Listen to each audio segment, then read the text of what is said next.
I couldn't help at one point in my discussions privately with General Secretary Gorbachev, when you stop to think that we're all God's children wherever we may live in the world, I couldn't help but say to him, just think how easy his task and mine might be in these meetings that we held if suddenly there was a threat to this world from some other species from another planet outside in the universe.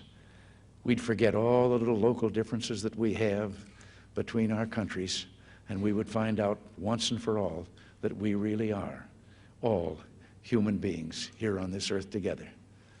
Well, I don't suppose we can wait for some alien race to come down and threaten us, but I think that between us we can bring about that realization.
Another UFO segment. That's crazy. You'd have to be crazy to believe that's possible. Really?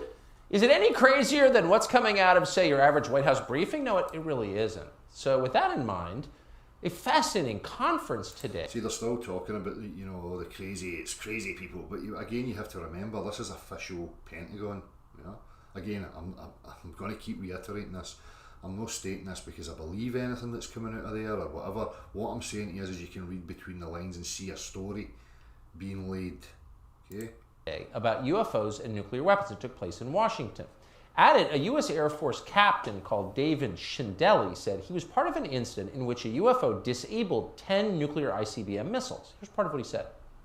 There has been a long history of UFO incidents and encounters, with much investigation of them from 1947 and even earlier. In September of 1966, I was the Minuteman ICBM Launch Control Officer and Deputy Commander of a launch crew stationed at Minot Air Force Base, North Dakota.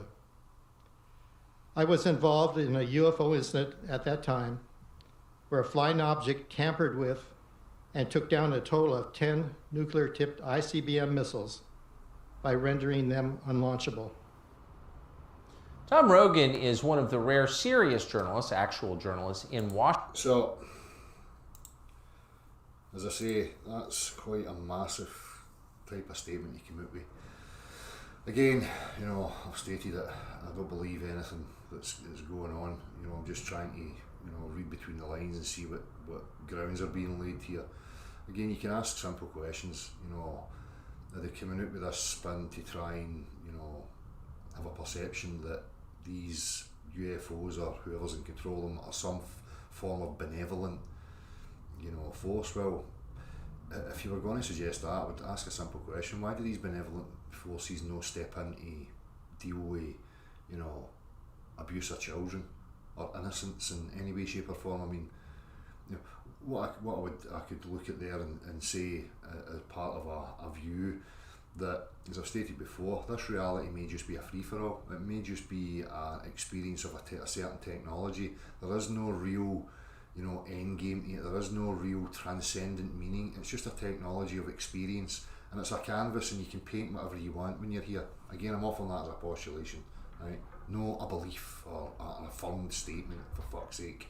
So, If that was the case, then, you know, I could maybe look and say, well, you know, if we start firing these weapons, maybe they cause the machine, maybe they cause part of the tech to have issues, so overseers wouldn't have to step in and prevent that from happening because the technology's under threat.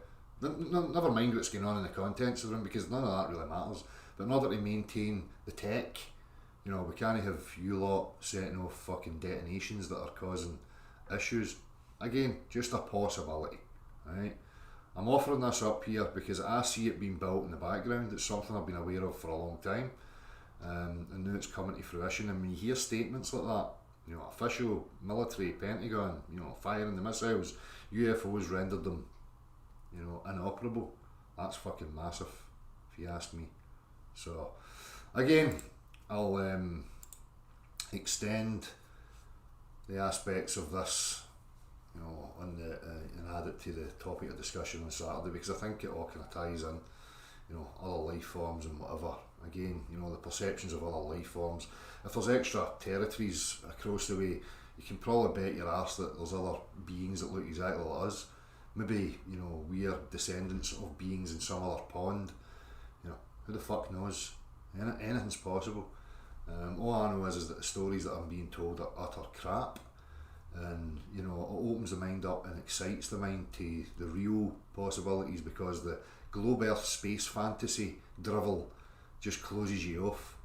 Too confusing, you can't make sense of any of that. But, you know, if there's other things going on laterally, and there's other possibilities like I've just offered up, then that excites me, you know, because none of this and any of the stories I've read or heard about, the philosophies, the religions, none of it makes any fucking sense to me whatsoever. None of it. Right? And I've tried to make them fit, and they don't. So it's a much bigger picture at play here. And all I have is questions. As I say, I don't have any belief or bias to anything being true or want, for that matter. Just want to find out what's actually going on. But as I say, you can read between the lines of these manipulators, these influencers, and they're building that story right up. That's not going to go away. That's just going to keep gaining traction, particularly when statements like that are being released. So anyhow, and I think, you know, it ties in with everything else. I'm just going to be quick here. You know, look at what they're still pushing, the space narrative. There's still desperation there. Through everything, people should ask themselves these questions. You know, they're pushing all this space stuff, rockets going up, and actresses and producers going to the ISS to film, and, you know, let's endeavour to, you know, go to some imaginary planetoid and waste all this energy and resource while everything else is going on. I mean, that tells you something about, you know, why they desperately want to cling onto that. Right? It's a psychological control mechanism. The globe earth space fantasy is a control mechanism. Right? You feel isolated, you're meaningless, you're in an endless void. There's no way off apart from, you know, special people who go up a wee bit. Right? You're isolated, no way off, you're never going to get off. So just stay still and try and make sense of nonsense. Right? And with everything else that's going on, they're still pushing this shit. You know, you've seen the Kamala Harris video with the paid actor children, you know, trying to keep the propaganda of space and indoctrinate children to maintain that belief.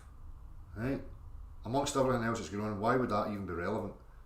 What relevance is it to sending rockets to a void, a vacuum, and achieving absolutely fuck all, other than a bunch of supposed morons in a tin can who the only thing that they can get up to is to say, we're up here doing science. Up here doing science. The science that we do is we put monkey suits on, we play the guitar, we talk about our favourite colour, we speak to children and talk about innate rubbish about what we miss. And while we're at it, we'll have a pizza party. And after that, we'll have an Olympics Games. And then we'll fly up a film producer and an actress so that they can film a scene for their movie.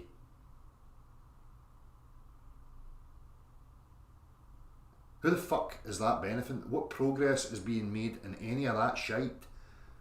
You hear people saying progress. What progress? You're talking about technological advancement. That happened here with real people here in the reference frame of the level Earth. Right? Nothing's coming of total retards kidding on they're up in space tin cans while you gullible twats believe every bit of it.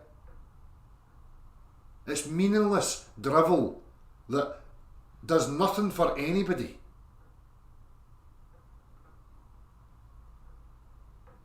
But they're still keeping it going. Or trying to, because they're desperate. Because all this that's going on in the world right now is because the room's in question. The globe Earth space fantasy is under threat. Alarm bells are ringing. Just the same as any farmer who has a wired fence and knows if there's something's broke through it, oh shit, there's a hole in the fence, my cattle is going to escape. The globe Earth is your fence, the fence that farmers created, because human beings are curious and inquisitive, and if you put a fucking fence around them and build a wall around them, they're going to see it, they're going to know it, and they're going to endeavour to get across it. Put them on a space ball in an endless vacuum, and they will never seek to get over that wall.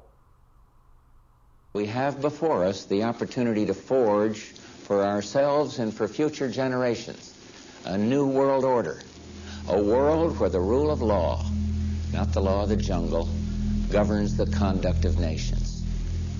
When we are successful, and we will be, we have a real chance at this new world order, an order in which a credible United Nations can use its peacekeeping role to fulfill the promise and vision of the UN's founders. What I don't think we will have in this country is, as it were, vaccination passports to allow you to go to, say, the pub or something like that. We're not looking at a vaccine passport for the domestic economy. We are not planning to have passports or international passports. What we're looking at